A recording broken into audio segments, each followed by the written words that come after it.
के फफोले जल उठे सीने की आग से, अगर अब भी ना समझोगे तो मिट जाओगे दुनिया से। उसके लिए बहुत बड़ा धक्का है लगा लोगों को। आज मैं ये बता रहा हूँ, दो जनों को हम राजस्थान में आदर्श मानते हैं। आज महाराणा प्रताप के आदर्शों की वजह से उन विश्वेंद्र जी के लिए मैं एक बात कहना चाहूंगा, लेकिन आज उदयपुर में कोई भी टूरिस्ट ऐसा नहीं है वो जाके आज उनकी वजह से शर्मिंदगी महसूस करनी पड़ रही है जाट समाज के लोगों को महाराणा प्रताप जी के नाम से, कि वो आज पूरा का पूरा शहर उन्होंने धोखेबाजी का काम करा। वो धोखेबाजी इस मामले में मैं कहना चाहूंगा। और उनका कहना है कि जो ये पचरंगा ध्वज उन्होंने लगाया था वो शांति का प्रतीक था, जिससे कि जी उसको उससे किसकी लड़ाई हो रही थी? लड़ाई तो आप बाप और बेटा कर रहे हो। नमस्कार, स्वागत है आप सभी का द फैक्ट इंडिया पर। मैं हूं अंकिता और आज मेरे साथ एक खास शख्सियत मौजूद है यहाँ पर, विकास सिरोही सर। सर स्वागत है आपका द फैक्ट इंडिया पर। सर हाल ही में एक आपका वीडियो काफी वायरल हो रहा है सोशल मीडिया पर, जिसमें आपने टिप्पणी दी है भरतपुर पर जो अभी चल रहा है ध्वज को लेकर, उस पर। तो जो वहां के अभी राजकुमार हैं अनिरुद्ध सिंह, उन्होंने ये मुहिम शुरू की थी कि भाई हम तो राजपूत समाज से आते हैं, हमारा ओरिजिन करौली के जादौन परिवार से है, हम जाट समाज के नहीं हैं। वहीं उनके जो पिताजी हैं महाराजा विश्वेंद्र सिंह, उनका कहना है कि हम जाट समाज से हैं। परिवार के विवाद अलग थे, लेकिन अब ये विवाद राजनीति में उतर आए हैं और राजनीति के साथ साथ ये समाज के उन लोगों के साथ भी उतर आए हैं, क्योंकि समाज के साथ अगर कुछ गलत हो रहा है तो वो लोग जो समाज के हित के लिए बोलते हैं वो बर्दाश्त नहीं करते हैं। उन्हीं में से एक आप भी हैं और आपने जो अभी कहा आपके वीडियो में, वो भी कई सारी बातें हैं जो गौर करने वाली है। उस पर आपका क्या कहना है? दिल के फफोले जल उठे सीने की आग से, इस घर को आग लग गई घर के चिराग से।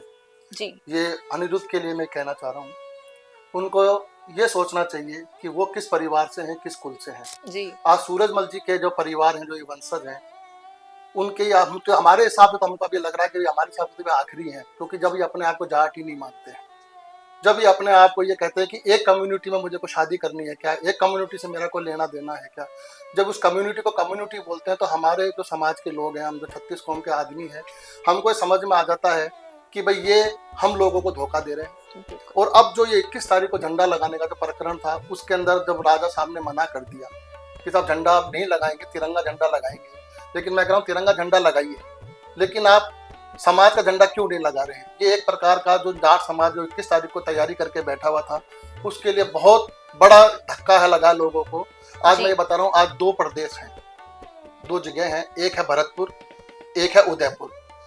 दो जनों को हम राजस्थान में आदर्श मानते हैं, एक महाराजा सूरजमल को और एक महाराणा प्रताप जी को। आज उदयपुर की क्या स्थिति देखिए आप। आज महाराणा प्रताप के आदर्शों की वजह से, उनके कामों की वजह से उदयपुर जो है पूरी दुनिया में फेमस है। कितना टूरिस्ट आता है, कितने होटल्स आते हैं, वहाँ के राज परिवार आपस में पारिवारिक लड़ाइयाँ चलती हैं, चाचा चाचा ताऊ की लड़ती है, भाई भतीजे की चलती है, एक दूसरे भाई का प्रॉपर्टी विवाद चलते हैं। लेकिन एक पुत्र और बाप की लड़ाई जो हम देख रहे हैं, वो हम यहाँ भरतपुर में देख रहे हैं। आज भरतपुर में आप देखें, सब कुछ है वहाँ पर। घाना अभ्यारण्य है, डी का किला है, आगरा पास पड़ता है, दिल्ली पास पड़ता है, लेकिन आज उदयपुर में कोई भी टूरिस्ट ऐसा नहीं है वो जाके 3 दिन वहां रुक जाए। ये स्थिति क्यों बनी? आज उदयपुर के लोगों को इतना फायदा मिल रहा है महाराणा प्रताप जी के नाम से, कि वो आज पूरा का पूरा शहर में कमाई खा रहा है। 36 कौम के लोग वहां जाते हैं, काम करके आते हैं, पैसा कमा के आते हैं। एक भरतपुर में आ जाइए आप, वहाँ के युवा घूम रहे हैं। क्या ऐसा कोई काम करा महाराजा साहब की तरफ से, इनके वंशजों की तरफ से, कि साहब उन्होंने वहाँ पे आज कोई इंडस्ट्रिया लगाई है, कोई काम करा है, कोई होटल्स डेवलप हुए? बताइए क्या करा है? क्यों नहीं इनका क्यों फॉलोवर बना जाए? आज विश्वेंद्र सिंह जी ने धोखा ही दिया है। आज समाज बैठा था 21 तारीख के लिए झंडा लगाने के लिए, पहले तो अपील कर रहे थे विश्वेंद्र जी। आज उनको ऐसी क्या स्थिति बन गई जी बेटे के उसका बातों में आकर के, आज उनको समाज के लोगों को मना करना पड़ा, मत आइए। धोखेबाजी नहीं है ये? क्या गलत है बताइए आप। जी सर, आपने जिक्र किया ध्वज का, तो अनिरुद्ध सिंह का ये कहना है कि जो ध्वज जिसकी आप डिमांड कर रहे हैं, मतलब पूरा जो जाट कौम इस ध्वज की डिमांड कर रहा है, वो जो ध्वज है वो युद्ध का प्रतीक है और युद्ध का ध्वज तब लगाया जाता है जब हम युद्ध के लिए जाएं। और उनका कहना है कि जो ये पचरंगा ध्वज उन्होंने लगाया था वो शांति का प्रतीक था, जिससे कि उस महल में शांति रहे, भरतपुर में शांति रहे। और अब जब समाज के इस अग्रेशन से वो इस बात को एक्सेप्ट कर रहे हैं कि मैं कोई लड़ाई दंगा और ये सब नहीं चाहता हूं, इसलिए मैं उस ध्वज को बदलकर तिरंगा ध्वज लगाना चाहता हूं, जिससे कि देश को रिप्रेजेंट करे। देखिए, तिरंगे से किसी को कोई भी तो आपत्ति नहीं, तिरंगा लगना चाहिए, तिरंगा मैं भी लगा सकता हूँ, लेकिन जाट समाज के राज परिवार का जो झंडा वहाँ सदियों से लगा आ रहा था, उसको उससे किसकी लड़ाई हो रही थी? लड़ाई तो आप बाप और बेटा कर रहे हो। समाज का लोग कौन लड़ने के लिए जा रहा है? ये झूठा पाखंड है। वो राजपूत परिवार से या किसी और परिवार की वजह से हम लोगों को धोखा देना चाह रहे हैं, जो सरासर जाट समाज के साथ में धोखा है। जी, वहीं उनके पिताजी के लिए आपने कहा कि जो वहां के महाराजा विश्वेंद्र सिंह हैं, पहले वो जनता से, जो जाट समाज के लोग हैं उनसे अपील कर रहे थे, लेकिन अब उनका एक अपॉलॉजी लेटर आ चुका है कि कोई भी 21 तारीख को जो आप आंदोलन करने वाले थे उस ध्वज को बदलवाने के लिए, वो लोग ना आए। और अब शायद हो सकता है कि दोनों पिता और पुत्र के बीच में कोई ऐसी, हम कहें, समझाइश हो गई हो, जिससे कि ध्वज को लेकर जो कंट्रोवर्सी चल रही थी वो कहीं ना कहीं दब गई है। विश्वेंद्र जी के लिए मैं एक बात कहना चाहूंगा, उनको बहुत गौर से इस बात को सुनना चाहिए। जो बागबा फूलों का वफादार नहीं, जो बागबा फूलों का वफादार नहीं, गुलशन की वफा का भी वो हकदार नहीं। अगर वो जाट समाज के नहीं है जी, अगर वो जाट समाज के माली बन रहे थे, जाट समाज के सुरमोर बन रहे थे, अगर वो जाट समाज के नहीं है, उनकी वजह से आज जाट समाज को कितना शर्मिंदा होना पड़ा, आप सोचिए। गांव गांव, गली गली, ढाणी ढाणी लोग 21 तारीख को जाने के लिए तैयार थे।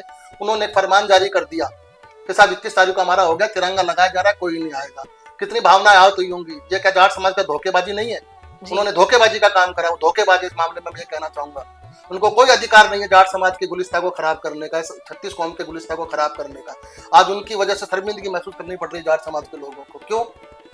जी, क्या सही किया उन्होंने? ये मैं अपने लोगों से पूछना चाहता हूँ, क्या ये सच्चाई स्वीकार कर पाएंगे? वो उनके लिए जी रहे हैं क्या हम हमारे अपनी कौम के उस हक के लिए जी रहे हैं? जी सर। वहीं सर, जैसा कि आपने कहा कि जाट समाज के लोगों की जो भावना है वो आहत हुई है, क्योंकि 21 तारीख को जिस स्तर पर आप लोग तैयारी करके बैठे थे, जाट समाज पूरा तैयारी करके बैठा था, और जब महाराजा साहब ने वो अपॉलॉजी लेटर दे दिया और कह दिया कि किसी को आने की आवश्यकता नहीं है, दोनों के बीच समझाइश हो चुकी है, तो कहीं ना कहीं जाट समाज के युवा हैं और सोशल मीडिया पर जितनी, हम कहें, जितने बड़े स्तर पर इस पर अग्रेशन आ रहा था, उन लोगों की भावनाएं भी आहत हुई होंगी। तो क्या अब उनके मन में कोई ऐसा रिएक्शन है कि हम जाएंगे या नहीं जाएंगे, और नहीं भी जा रहे हैं तो कोई उनकी ऐसी डिमांड जो वो पूरी करवाना चाह रहे हैं? देखिए, अभी कोई डिमांड किसी की भी नहीं थी। हम मान सम्मान के लिए, अपने समाज के झंडे को लगाने के लिए वहां पर जाना चाह रहे थे। जब से महाराज साहब ने ये कहा है कि साहब हम 21 तारीख को कोई नहीं आएगा, और उसके बाद से प्रशासन ने भी ये कह दिया है कि साहब यहाँ आने की जरूरत नहीं है, अगर आप यहाँ आएंगे तो प्रशासन को कड़ी कार्रवाई करनी पड़ेगी। मैं तो मेरे समाज के लोगों से अगर यही कहूँगा, जो भी समाज के लोग हैं, 36 कौम के जो लोग हैं, अगर अब भी ना समझोगे तो मिट जाओगे दुनिया से। तुम्हारी दास्तां भी ना होगी दास्तानों में। अपनी लड़ाई खुद लड़नी पड़ेगी। ये जो बड़े बड़े बैठे हैं अपने पैसों के लिए जी रहे हैं, अपने सम्मान के लिए जी रहे हैं, इनको हमारे सम्मान से, हमारे उससे कोई लेना देना नहीं है। जाट समाज के सभी लोगों से, युवाओं से मैं कहना चाहूँगा कि इस प्रकरण में ना पड़े, अपने इज्जत से, अपने सम्मान से जिएं, और अपनी जो पुरानी चीज़ें हैं, सूरजमल जी का सम्मान करें, बाकी किसी को करने की अपने को आवश्यकता नहीं। जी बिल्कुल सर, धन्यवाद तमाम उन प्रश्नों का उत्तर देने के लिए, क्योंकि जनता के मन में भी ये सारी चीजें थी और जाट समाज के जो लोग हमसे जुड़े हुए हैं उनके मन में भी ये सारी चीजें थी कि क्या कुछ आगे होने वाला है। अब ये देखना होगा कि क्या वो वाकई जो ध्वज तिरंगे का लगा है उसके साथ जाट समाज का ध्वज भी लगता है, या फिर सिर्फ तिरंगे का ये ध्वज लगाकर अनिरुद्ध सिंह अपनी बात मनवा लेते हैं अपने पिताजी से और अपने समाज से। क्या लगता है आपको? कमेंट में बताइएगा अपनी राय। वीडियो पसंद आया हो तो इसे लाइक करना, शेयर करना और हमारे चैनल द फैक्ट इंडिया को सब्सक्राइब करना न भूलना। धन्यवाद। तो दिखता नहीं है, वो चलता नहीं है, लेकिन प्रॉब्लम तो यही है कि अपने बिजनेस को दिखाएं कैसे, पूरे इंडिया तक उसको पहुंचाएं कैसे। अगर आप भी ऐसा ही कुछ सोचते हैं तो समझिए आपकी समस्या दूर हो गई। जी हाँ, अब फैक्ट इंडिया न्यूज से आपके विज्ञापन, आपके पॉडकास्ट, आपके रियल एस्टेट प्रोजेक्ट्स, आपके बिजनेस को पूरे राजस्थान में पहुंचाने का एक बेहतरीन मौका आपको मिल रहा है, जहां पर आप 480 लाख प्लस सब्सक्राइबर्स और 10 करोड़ से ज्यादा टोटल न्यूज वाले चैनल में पहुंचा सकते हैं अपनी बात हमारे यानी फैक्ट इंडिया के साथ। अधिक जानकारी के लिए व्हाट्सएप करें।